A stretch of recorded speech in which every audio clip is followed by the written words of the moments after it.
Assalamualaikum warahmatullahi wabarakatuh. Kenalin, gue Satrio, kapal 23. Hari ini akan melakukan asistensi hidrodinamika menggunakan ANSYS.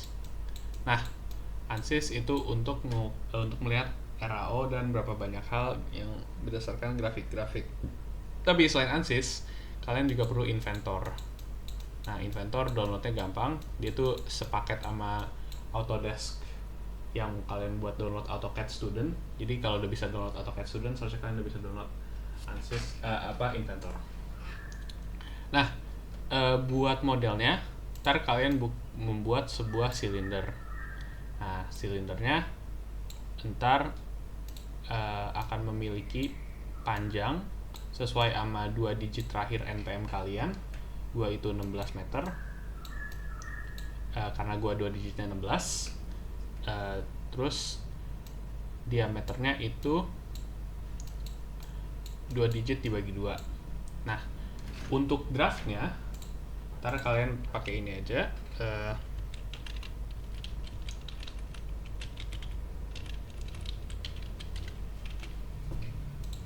pakai random dari 1 sampai 2 digit kurang 1. Jadi kan seharusnya ini 15, tapi kalau dapat 16 ya udah. Nah, ini kan 7, berarti draftnya gue itu 7 meter. Nah, ini untuk variasi di silindernya. Saja kita akan buka Inventornya.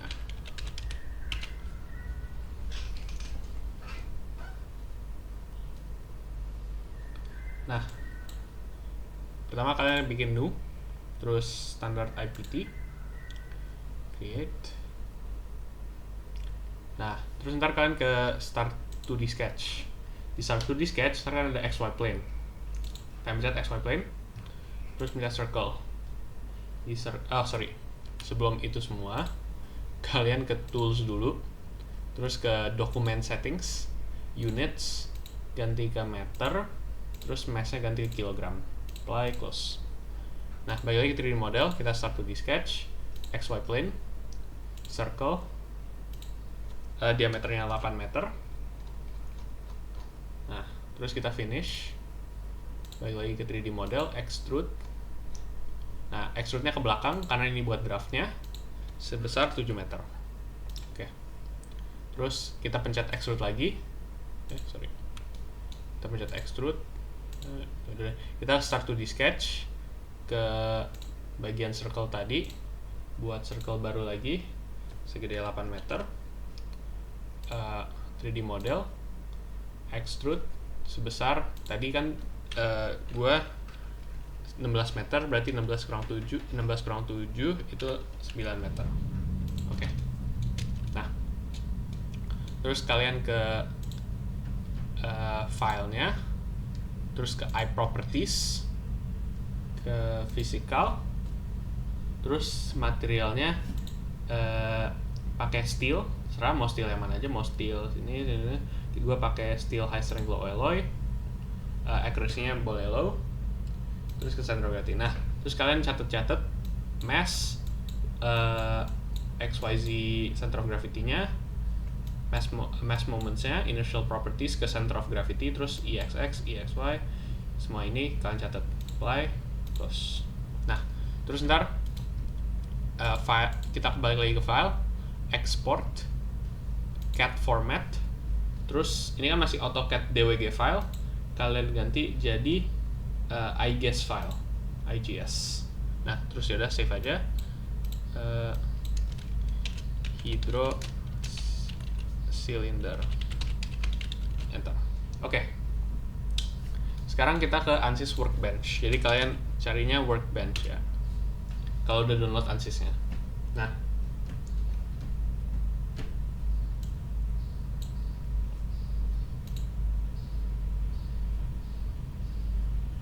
tunggu dikit. Nah, ini kan ada banyak. Kalian pilihnya yang hydrodynamic diffraction. Nah, terus di geometry, right click, import geometry, browse, hydro cylinder tadi, open, terus ke geometry lagi, terus edit geometry in design modeler. Oke. Tunggu dikit. Nah, terus pertama di importnya kalian heal bodies taruh di no, biar kalau kita hancurin bodinya dia nggak ke generate balik. Terus nah udah ada. Oke. Terus sekarang kita create thin surface, selection type-nya itu kita pengennya bodies only, geometry kita pencet plus sign ini, pencet solid, terus apply. Terus ini jadi 0 meter. Nah, habis itu kita thin-nya di generate. Oke, udah punya. Habis itu kita create lagi, terus ke slice. Sekarang pencet XY plane, terus apply, terus generate. Nah, terus kan dibagi jadi yang di draft sama yang di height-nya. Nah, terus udah kita rename aja, ini jadi height. Ini jadi top.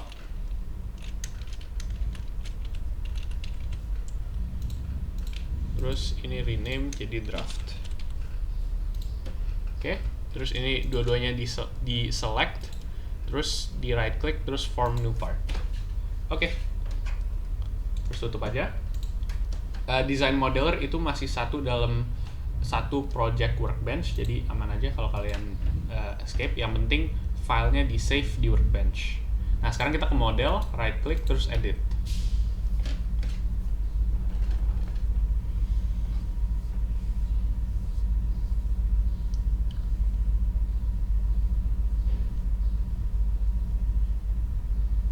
Oh ya, kalau kalian misalkan 2 digit NPM-nya itu 00, yang menurut gue itu nggak bisa sih. Tapi kalau 2 digit kalian tuh 00, ya ini kalian 100 aja. Tingginya 100 meter. Nah, pertama kita di sini kita ke part, terus ada advanced option, generate internal lead. Kita taruh di yes, generated by Aquasolver. Terus kita ke mesh. Meshnya pakai serah, element size-nya kalian bisa mainin, tapi pakai default aja. Terus generate mesh. Nah, ini udah ada meshnya. Ini kan buat finite element method. Terus kita balik lagi ke part. Nah, di part ini kita right click, terus ada add. Nah, kita taruh point mass. Ini sebagai center of gravity structure-nya. Nah, pertama ke mass definition, manual definition. Ini balik lagi ke inventor kalian yang iProperties tadi. Ini kan ada. Nah, terus mass-nya diambil, terus mass-nya nggak boleh ada spasi. X-nya 0, Z-nya 1. Oke. X-nya 0, Y-nya 0, Z-nya 1 meter.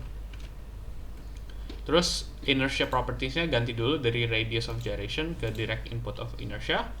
Terus ikutin aja yang ada di inventor.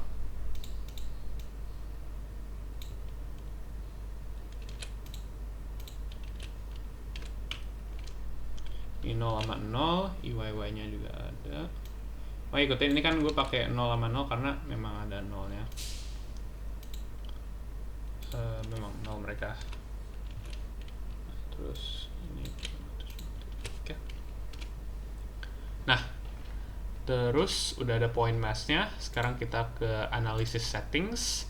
Terus ignore modeling rule violation-nya kita ganti jadi yes. Biar kalau misalkan ada error yang terjadi, dia masih dipaksa untuk melanjutin, nggak langsung berhenti. Itu aja. Structure selection tetap aja. Wave direction. Nah, wave direction ini karena kita membuatnya itu kapal, bukan kapal tapi lebih ke struktur. Jadi kan dia tidak ada kecepatan. Tapi kalau misalkan kalian analisisnya naik kapal, ini ganti dulu jadi forward range of direction forward speed.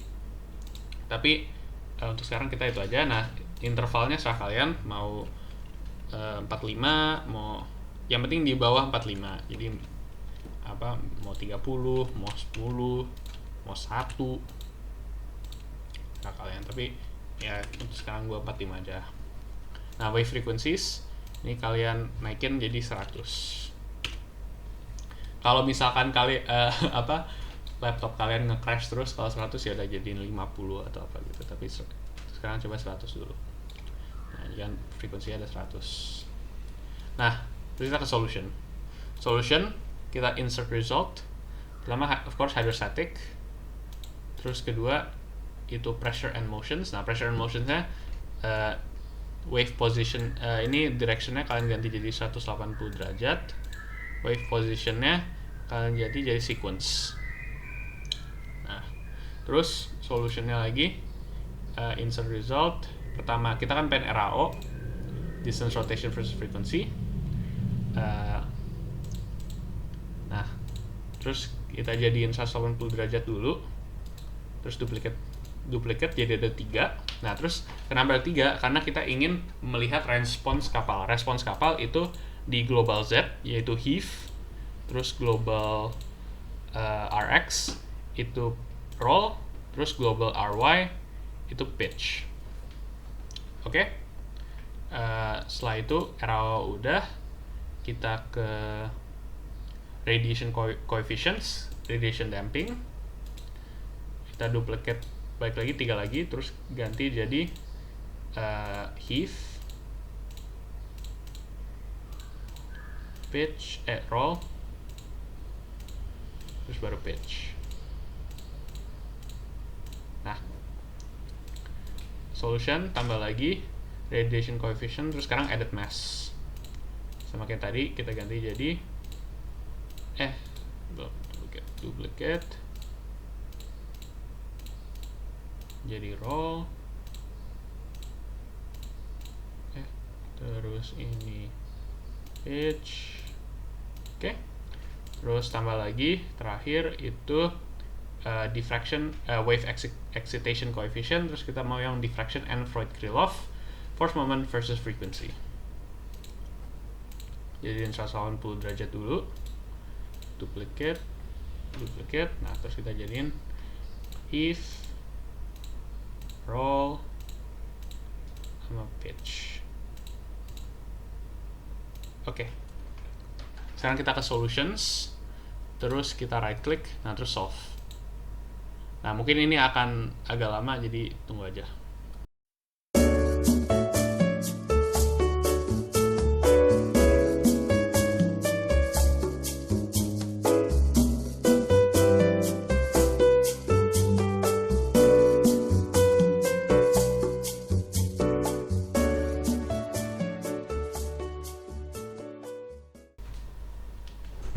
Oke, ini udah.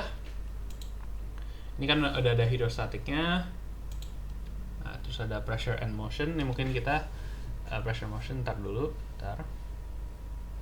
Nah, kita udah ada banyak parameter sama frekuensinya. Ini ada yang buat heave, ada yang buat roll, ada yang buat pitch.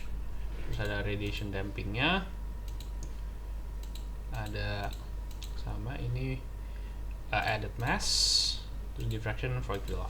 Nah, jadi ntar kalian di laporannya grafik aja, nggak usah taruh tabel-tabel sebanyak ini. Yang penting kalau di laporan sih kata gue taruh grafik, terus analisis kayak pada frekuensi berapa dia paling besar, pada frekuensi berapa dia paling kecil, dan kira-kira artinya apa gitu analisisnya. Jangan cuma taruh grafik-grafik doang. Itu bukan laporan, itu namanya cuma hasil doang. Nah, jadi ya ada analisisnya juga. Nah, terus di sini kan kalau kita lihat RAO heave pada saat sekitaran 0,043 Hz dia tuh paling besar nih, paling besar heave-nya. Jadi kalian bisa lihat aja nih, kalau kita ke pressure and motions. Nah, ini ada animation-nya. Nah, ini kan kalian bisa lihat respons strukturnya terhadap frekuensi 0,01592 Hz. Nah, coba kita ganti ke 0,043, itu resonansnya dia kan.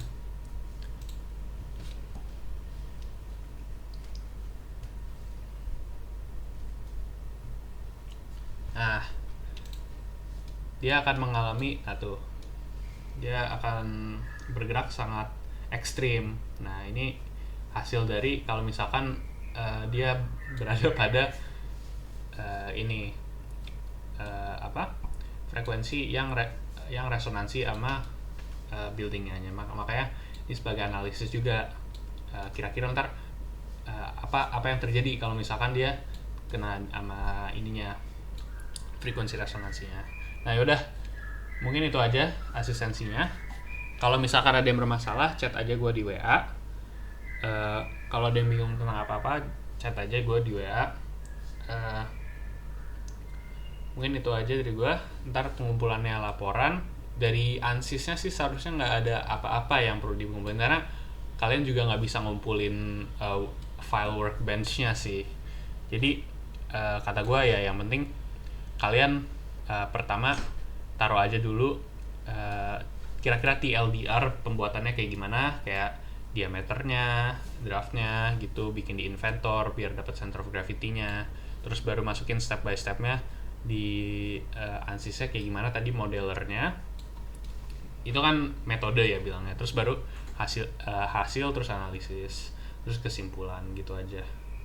Nggak usah overcomplicated banyak pages, yang penting semuanya inilah kalian mau taruh teori-teori RAO, radiation damping juga bisa, tapi ya yang penting analisis hasil aja. Mungkin itu aja dari gua. Sekian dari gua. Wassalamualaikum warahmatullahi wabarakatuh.